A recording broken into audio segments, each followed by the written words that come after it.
Assim como dizem que no Brasil tudo acaba em pizza, na Austrália tudo acaba terminando em principalmente na natureza, já que o país abriga uma quantidade altamente desproporcional de animais potencialmente letais, possuindo mais espécies venenosas do que todos os outros países do mundo, com exceção de dois. Mas quando o critério são os animais venenosos realmente fatais para humanos, a Austrália leva o troféu. Além disso, ela é de 20 das 25 cobras mais mortais do mundo, incluindo todas as 11 primeiras do ranking, e é o país natal de uma das poucas aves conhecidas por ocasionalmente desviverem seres humanos, o casuá. E ainda temos os clássicos como o crocodilo de água salgada, o tubarão branco, aranhas e águas-vivas extremamente potentes. Por isso pode ser difícil acreditar que a Austrália de hoje é muito mais calma do que ela costumava ser. E não estou falando da época dos dinossauros, mas sim de lagartos monitores gigantes e crocodilos terrestres, só para citar alguns. E surpreendentemente, você não precisa voltar tanto no tempo para chegar a essa Austrália infernal. O auge do caos aconteceu há cerca de 50 mil anos, justamente quando os primeiros humanos chegaram lá. Uma terrível coincidência.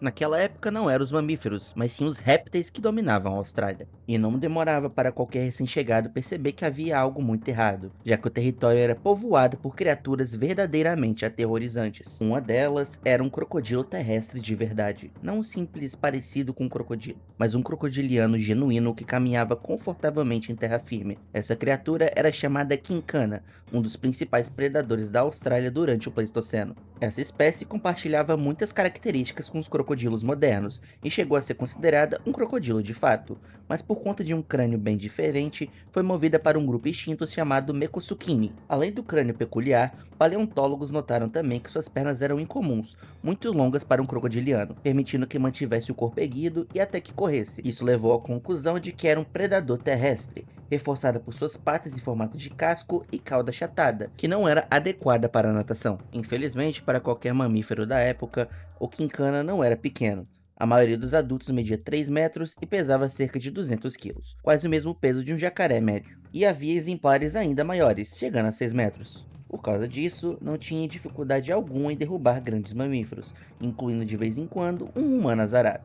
Ser atacada por essa criatura era um pesadelo absoluto, pois seus dentes eram feitos para fatiar carne como um filé mignon, sendo lâminas compridas e fortemente serrilhadas. Com essa dentição cruel, o quincana conseguia abater animais muito maiores do que ele próprio, com cada mordida arrancando grandes pedaços de carne e músculo, e talvez nem mesmo pular na água salvasse a vítima, já que há indícios de que ele também fosse um bom nadador, apesar de viver principalmente em terra firme. Mas, surpreendentemente, ou nem tanto, considerando que estamos na Austrália, nem mesmo um crocodilo terrestre que corria, nadava e tinha dentes de dinossauro estava salvo, pois também havia o maior lagarto terrestre já conhecido, Megalania. Talvez você já tenha ouvido falar dele por causa da sua recente popularidade, mas o nome científico agora é Varanus priscus, já que ele é, na verdade, uma espécie gigante de lagarto monitor. Ainda assim, o nome Megalania continua sendo o mais usado, afinal significa grande errante, e fazia jus ao tamanho colossal desse animal. Os paleontólogos nunca chegaram a um consenso sobre suas medidas exatas, mas todos concordam que tinha pelo menos 3,5 metros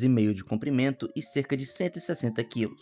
No mínimo, era um lagarto tão comprido quanto um leão marinho e tão pesado quanto uma rena, mas no máximo, a coisa ficava insana. Há estimativa de animais com até 8 metros, com base em fósseis fragmentados comparados a monitores vivos. Isso faria do Megalania tão longo quanto a maior sucuri registrada, só que sendo quase 9 vezes mais pesado, chegando até 2 toneladas. Porém, em média, os grandes exemplares provavelmente pesavam por volta de 575 quilos, e não era só o seu tamanho que importava. Assim como os lagartos monitores modernos, o Megalania tinha dentes recurvados e afiados, perfeitos para agarrar presas, além de patas fortes e garras afiadas para derrubar seus inimigos. E em bom estilo australiano, ele pode ter sido venenoso. Como todos os lagartos monitores atuais possuem um veneno anticoagulante, alguns paleontólogos acreditam que o Megalania também caçava de forma semelhante ao dragão de Komodo, mordendo, recuando e deixando o veneno enfraquecer a presa. Ou seja, mesmo que você conseguisse escapar, ainda estaria condenado. Esse conjunto de atributos letais faz do Megalania provavelmente o pior inimigo que você poderia encontrar na Austrália do passado.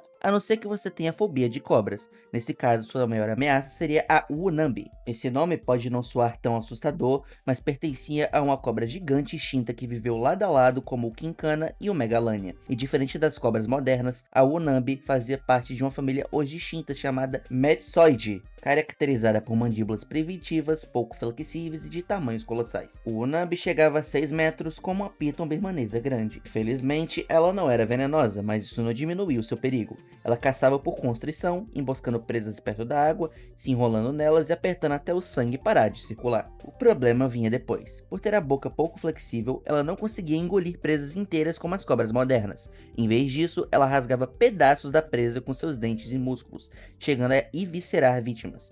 Uma das mortes mais horríveis que se pode imaginar. E como se tudo isso já não fosse o suficiente, os mamíferos também eram brutais. O melhor exemplo era o tilacoléu, chamado também de leão marsupial, que é o maior predador mamífero que já pisou na Austrália. Ele tinha o tamanho de um javali europeu, mas os maiores se igualavam a leoas africanas. E por mais que tenha Léo em seu nome, ele não é parente do leão e de nenhum felino. Ou seja, evolutivamente falando, esse monstro está mais perto de um koala do que de um leão. O cérebro do tilacoléu era pequeno, mas isso liberava espaço para músculos imensos, dando-lhe a mordida mais poderosa em proporção ao corpo de qualquer mamífero já registrado, já que a força de mordida de um tilacoléu médio era quase 3 vezes maior que a de um leão adulto. As suas presas preferidas eram enormes, e seu modo de matar era único. Usava seus dentes incisivos semelhante a presas alongadas para perfurar e seus pré-molares em forma de lâminas para cortar a traqueia, medula espinhal e as artérias. Em menos de um minuto, a presa já estava morta. Além disso, ele possuía garras retráteis gigantes e polegares semi-opositores, permitindo escaladas e golpes fatais. Provavelmente caçava de emboscada, arrastando carcaças para árvores ou cavernas. Não pense que só os carnívoros da Austrália do passado eram terríveis. Nós temos o Diprotodon, o parente extinto e gigante de um vombate,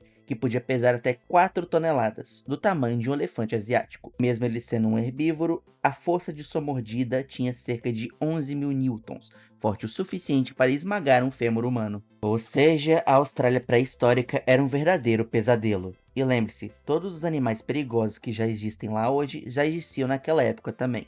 Some isso a crocodilos extintos, tartarugas colossais e períodos de seca extrema, e você tem um dos ambientes mais hostis da história. Ainda assim, os primeiros humanos não só sobreviveram, como prosperaram, sendo o principal motivo da extinção da maioria dessas espécies da megafauna australiana. Mas e aí? Depois de conhecer tudo isso, você teria coragem de viver na Austrália pré-histórica?